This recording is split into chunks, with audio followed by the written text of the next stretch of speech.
بسم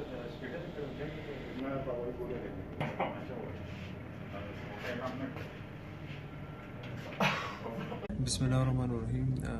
زما نوم وفاق امین دی. ایډورډز کالج پېښور سټوډنټ یم زه د بی ایس انګلیش.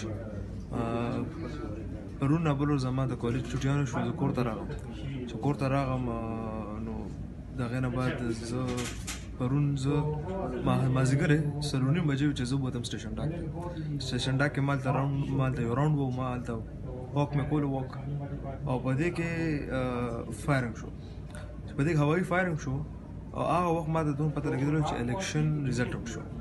نو زه روان وم او په دې کې ګولۍ راغله هوایي فایرنګ کې، او زما د لیفټ سایډ کوم شولډر دی و او ګولۍ زما نه ایګزټ پوینټ باندې ما نه ووته.